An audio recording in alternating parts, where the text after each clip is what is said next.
Petri Wine brings you Basil Rathbone and Nigel Bruce in the new adventures of Sherlock Holmes.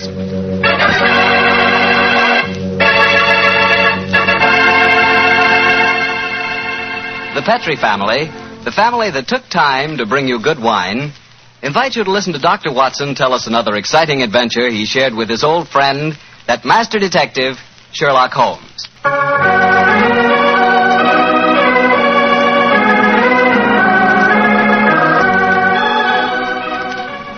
And now I'm sure our good friend Dr. Watson's ready for us. Let's go in and join him. Come in. Ah, there you are, Mr. Bartell. Good evening.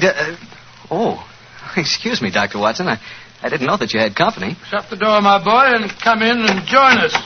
Let me introduce you, Mr. Bartell. This is my friend, Mrs. Campbell. How do you do, Mrs. Campbell? How do you do, Mr. Bartell? Mrs. Campbell is a very old friend of mine from England, and when she called on me today, I persuaded her to stay and have dinner, and then join us in this little session of storytelling. You see, Mr. Bartell, she's really what you might call the star of the Sherlock Holmes adventure that I'm going to tell you tonight. Oh, come now, Dr. Watson. I actually played a very small part in the story. In any case, I was much too young at the time to know what was really going on. Say, this is a great idea, Doctor. One of the characters out of your fabulous past here in California in 1946 and helps tell her own story. Oh, no, Mr. Bartell. I'm no storyteller. That's the doctor's department. I'll just listen. No, my dear. I'll set the scene, but you must ring up the curtain, as it were. In any case, my memory isn't too clear on some of the early points in connection with the case. You will have to help me out. Oh, but you're talking to millions of listeners on the radio. I'd be terrified to speak over the air. We're on the air now, Mrs. Campbell. Oh, we're not, are we? Oh, dear. No. Don't worry, Cynthia. If they're kind enough to listen to me week after week, I'm sure they'll be delighted to hear you. And now, to get on with the story. The title, The Adventure of the Living Doll. The setting, the Sussex Downs, near the bee farm to which Sherlock Holmes retired. The period, 1910. And now, Cynthia, my dear, the curtain's going up, and the first scene belongs to you. Supposing you set it for us. Well, I'll try. We were living on the Sussex Downs also, Mr. Bartell, at that time. My name was then Cynthia Browning. My father, Arthur Browning, had been dead for some years, but my mother kept up the estate with a manager, a Mr. Hugh Tanner. I was away at school most of the year, of course, but the happiest times of my childhood were spent during those long summer months in Sussex. I lived in a small world, knowing only a few people and loving all of them, or almost all. First of all, there was Mother herself. She was the most beautiful woman in the world, and the sweetest. I remember she gave me a puppy on my 12th birthday. His name was Dusty, and he was so sweet. I talked to Mother about him one day. I must have sounded terribly young. Mommy, darling, I do love Dusty. Very, very much. He's a lovely puppy, and you gave him to me.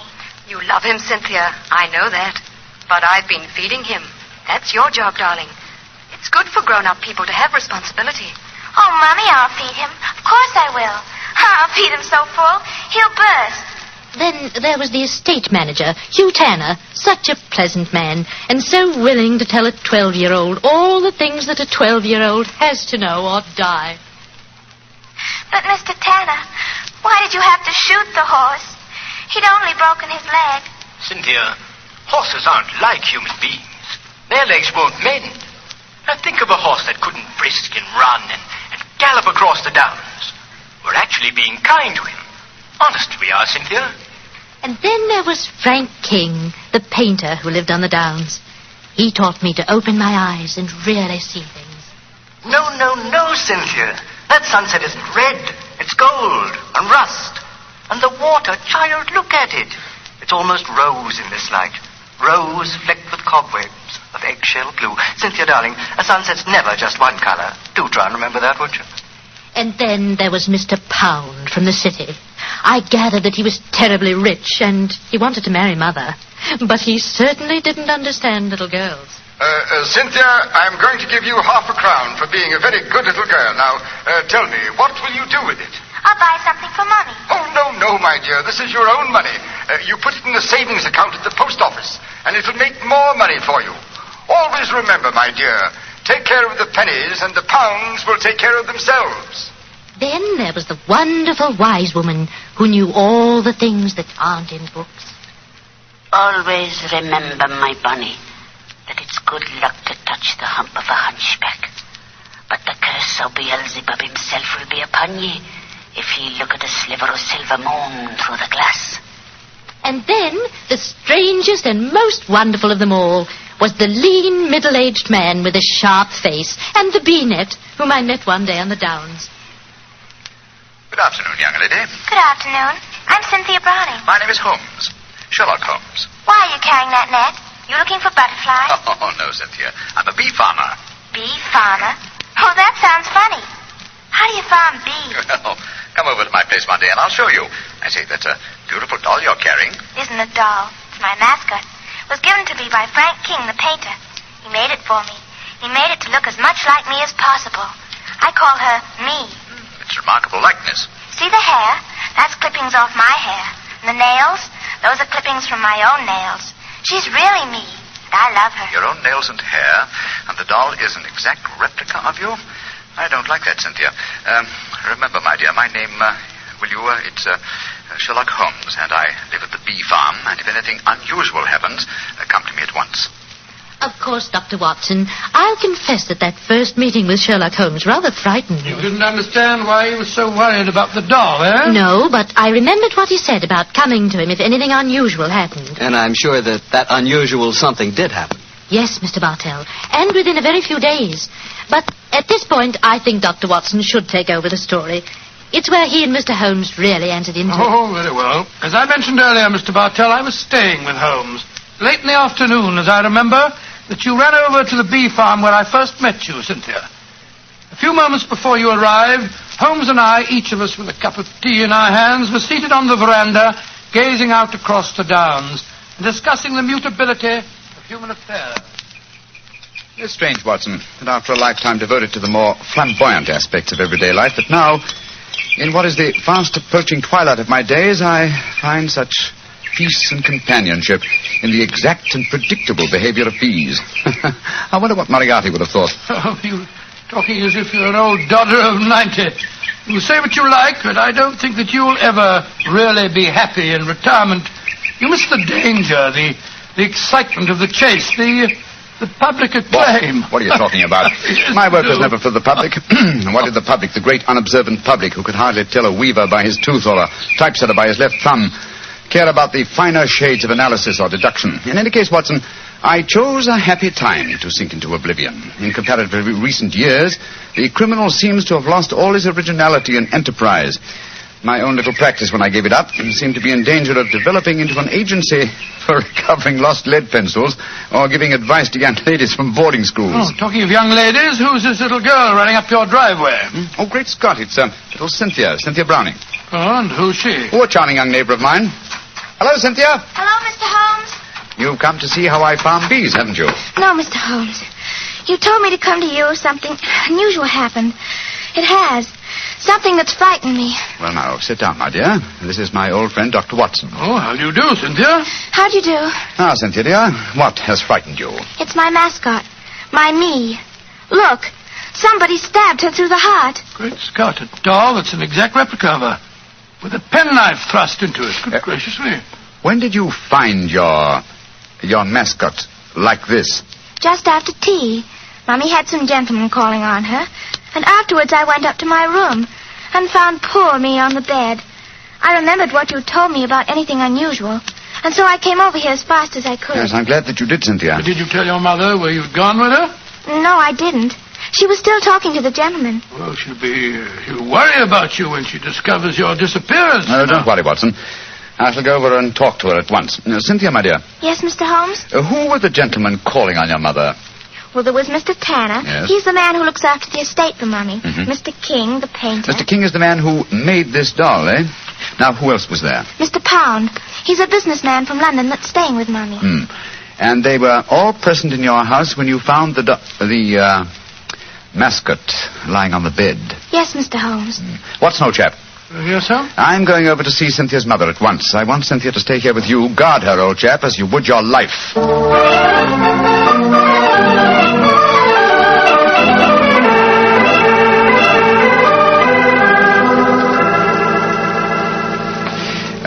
Mrs. Browning, I know I must seem like an intrusive neighbor, but possibly you've heard of me. My name is Holmes, Sherlock Holmes. Well, who hasn't heard of the famous Sherlock Holmes? Please sit down, won't you? Thank you. Your guests have left? Yes. But how did you know I had guests? I know you're a great detective. Your charming little daughter, Cynthia, came over to see me half an hour ago. She told me. So that's where she went. Did she come back with you? No, Mrs. Browning. I felt it safer that she remained at my place for a while. My friend Dr. Watson will look after her. I'm afraid she may be in danger. In danger? Mr. Holmes, what makes you say that? You know your daughter's doll, the one fashioned in her own likeness and with her own hair and nails? Of course. Frank King made it for her. While you were at tea this afternoon, your daughter found the doll lying on her bed with a penknife stuck through its heart. That's very peculiar. But I don't see that she should be in any danger because of it, Mr. Holmes. Mrs. Browning, certain practitioners of magic believe that if a doll like effigy is made of a human being, and the effigy is then mutilated, that a similar fate will befall the living original. But, Mr. Holmes, that's black magic. You can't possibly believe in it. Not in the results of stabbing a doll, Mrs. Browning, but well, it's possible that someone is trying to kill your daughter. To kill Cynthia? Oh, no. It may be more than a possibility, I'm afraid. And when these magical means fail, they will turn to more direct methods. But who could possibly want her death? You have not remarried, Mrs. Browning? No, I feel it my duty to devote my life to Arthur's child, Cynthia. Yes, then anyone wishing to marry you might feel that Cynthia stood in the way. But that's absurd. But logical, Mrs. Browning. Do you mind if I ask you a very personal question? With Cynthia's safety at stake, you may ask any question. Are any of the three men who were present at tea this afternoon desirous of marrying you? Well, Please be completely honest, Mrs. Browning. At different times, they've all asked me to marry them, yes. And you won't contemplate marriage because of your dead husband's child, Tell me, Mrs. Browning, have you seen this penknife before? It was the one found stuck through the doll's heart. I don't think I've ever seen it before. One final question. Would anyone among Cynthia's acquaintances have a knowledge of the practice of magic? Well, the old woman that Cynthia called the wise woman might. Oh, who might she be? A strange creature that lives in some hovel on the downs near here. Mm-hmm. She brews weird concoctions with herbs, love philters, and all that sort of thing. I'd be a suitable companion for your daughter, Mrs. Browning. I know it, Mr. Holmes. I've told Cynthia over and over again that she mustn't stray off and see the old woman. But you know how disobedient children are at her age. I'm sure she's been over there recently. I'd like to talk to this woman. Where does she live? I don't know exactly, but Frank can take you there. He used her as a model. Frank King, the painter? Yes, he lives in the village. Then I shall call on him at once and persuade him to accompany me. We must find that wise woman and I hope save your child from magic. Magic and possible murder.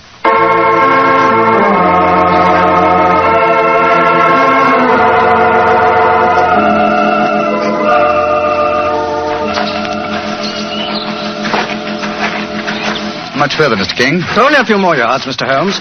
A little cottage is just behind the trees there. It's a pretty broken-down place.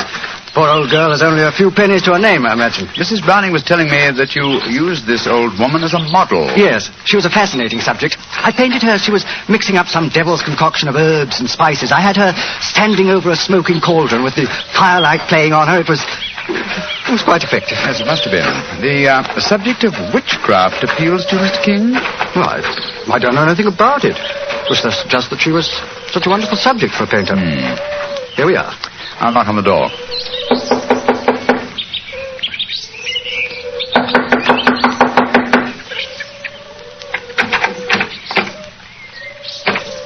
I think we'll take the liberty of going in, shall we? I don't see why not.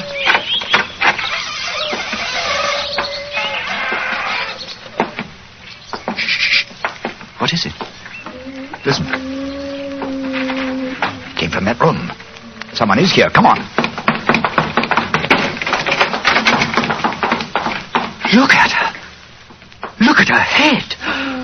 Poor devil. Yes, she's still alive. She isn't long for this world. Can you hear me? Here, let me lift you up a little. Can you understand what I'm saying? Tell me, who was it that did this to you? She's too far gone to speak. Got a piece of paper and a pencil? Yes. Wait a minute. Here you are. Thanks. Now, can you write the name of the man who did this to you? She's pushing the pencil away. I don't suppose she knows how to write.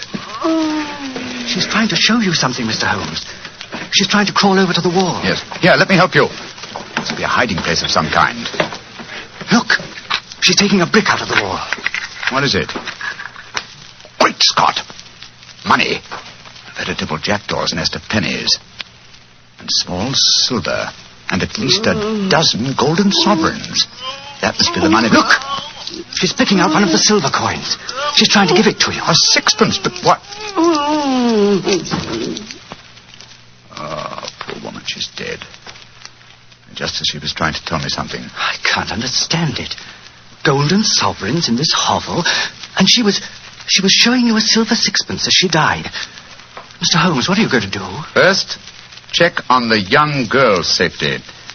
Meanwhile, I should like you to go back to our mother's. Assemble the other 2 men who were present at tea time this afternoon and keep them there until I arrive. I shan't be long. But the police... I shall summon them, Mr. King, when I have the murderer to offer them. And I'm convinced that will be before the sun sets tonight.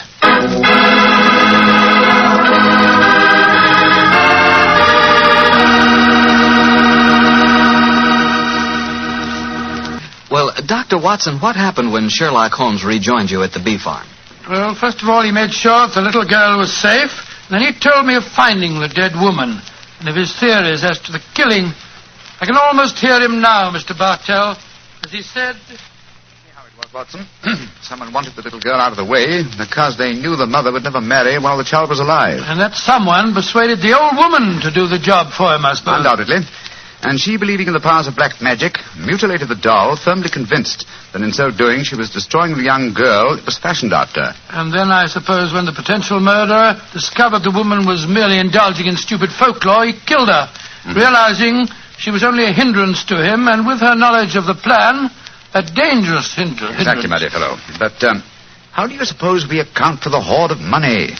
Golden sovereigns, don't forget, that we found in the hovel. Well, no doubt it was a sum that she was already being paid for the murder that she was going to commit.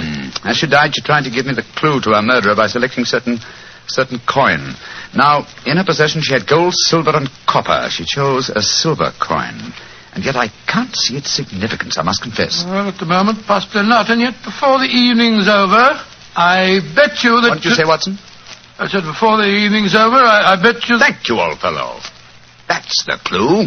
You bet me. What on earth are you talking about, Holmes? I was just saying... You've just given me the answer to the whole problem, Watson. What? I'm much obliged to you. Stay here, will you, old chap? And look after Cynthia a little while longer. Within a very short time, I shall have her intended destroyer under lock and key.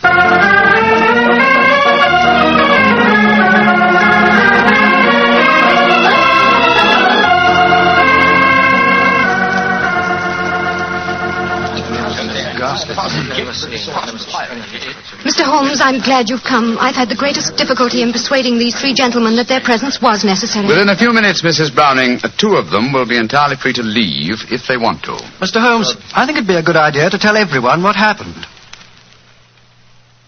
Yes, Mr. Pound, I think it'd be a good idea to tell everyone what happened. Yes, how do you do, Mr. Pound? How do you do, Mr. Holmes? Look here. If there's some scandal down here... there is, Mr. Pound. Then I want my name kept out of it. You hear?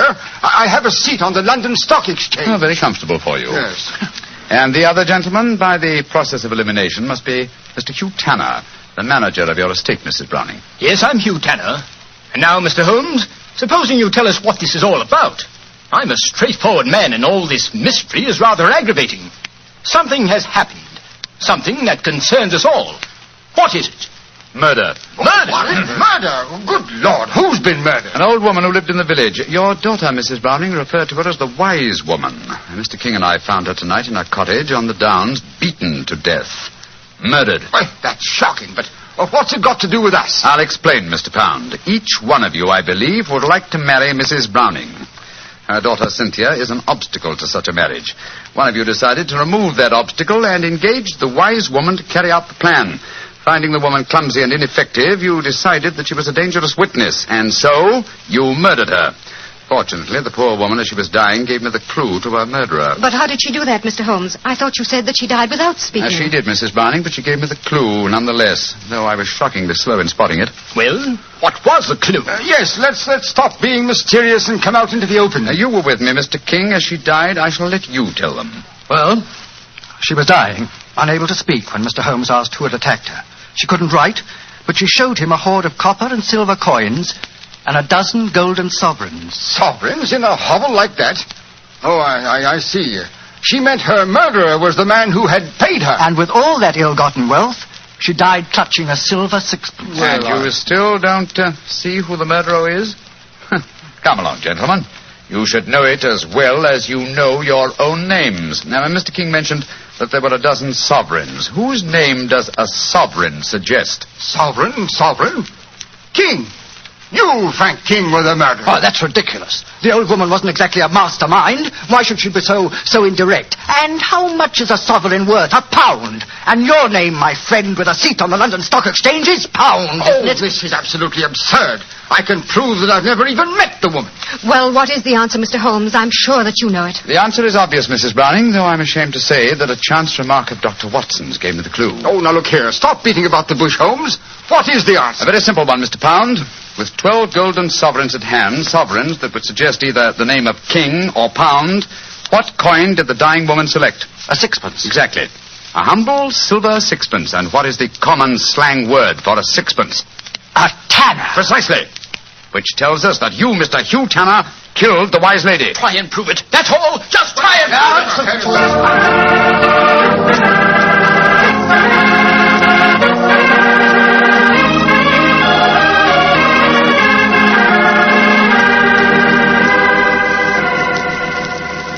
Holmes, what happened? I found the murderer, old chap, thanks to you. What do you mean, thanks to me? Well, I was thinking of a sixpence, the coin the dead woman clutched in her hand, as a sixpence. When you said, I bet you, I thought of the much-used expression, betcha Tanner. That gave me the clue to the whole business. The dying woman was obviously trying to indicate that Hugh Tanner was her murderer. He confessed, you say, before the police arrived. Yes, after Frank King, the artist, had started to give him something of the thrashing he deserved. Oh, I take no particular pride in the case, Watson. Without your chance remark, I might easily have overlooked this obvious clue that the dying woman gave me. As I've said before, old chap, I should not attempt to emerge from my retirement. Yes. It's obvious that my reflexes are shockingly slow. Rubbish. The police would never have solved it. Oh, my dear Watson, when you compare me with the police, I realize that my retirement should be permanent. By the way, where is Cynthia? Well, I arranged with your housekeeper for her to have an early supper. Some kippers, a poached egg or two, a piece of that treacle tart we had last night, and a pot of tea. Oh, for a 12-year-old girl, my dear Watson, this is an occasion when I might accuse you of being a potential murderer. Oh, come now, Holmes, you know perfectly well. What? Here she comes now. Hello, Cynthia. Did you enjoy your supper? It was lovely. Thank you, Mr. Holmes. Is everything all right? Can I go home now? Yes, Cynthia. Everything's all right. Tell me, my dear, did you ask Mr. King to make that mascot for you? Yes, Mr. Holmes. The wise woman told me it would bring me luck. Oh, yes, I thought so. Mr. Holmes, will everything be just like before? No, not quite, Cynthia.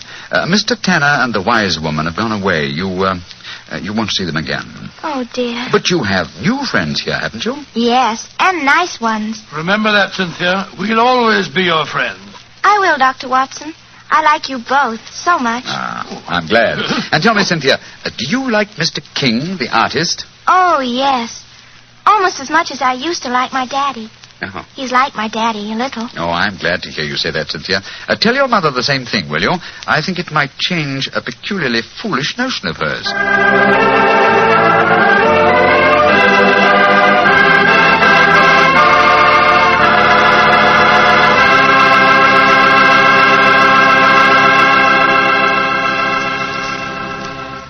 Well, Dr. Watson and Mrs. Campbell, that was a really different kind of story. I'm sure glad you were here tonight, Mrs. Campbell.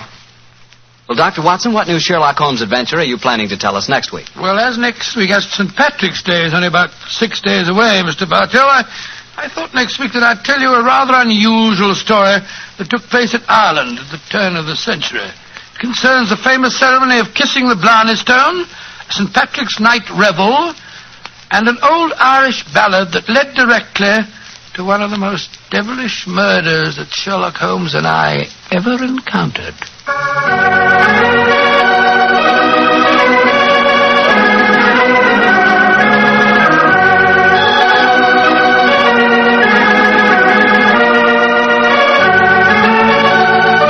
Tonight's Sherlock Holmes adventure was written by Dennis Green and Anthony Boucher and was suggested by an incident in the Sir Arthur Conan Doyle story, The Adventure of the Copper Beeches. Music is by Dean Fossler. Mr. Rathbone appears through the courtesy of Metro-Goldwyn-Mayer, Mr. Bruce through the courtesy of Universal Pictures, where they are now starring in the Sherlock Holmes series. You can read about the stars of our broadcast in the April issue of Everybody's Digest. The Petri Wine Company of San Francisco, California, invites you to tune in again next week, same time, same station. Sherlock Holmes comes to you from our Hollywood studios.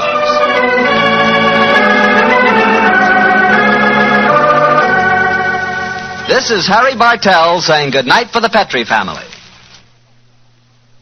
For a solid hour of exciting mystery dramas, listen every Monday on most of these same stations at 8 o'clock to Michael Shayne, followed immediately by Sherlock Holmes. This is the Mutual Broadcasting System.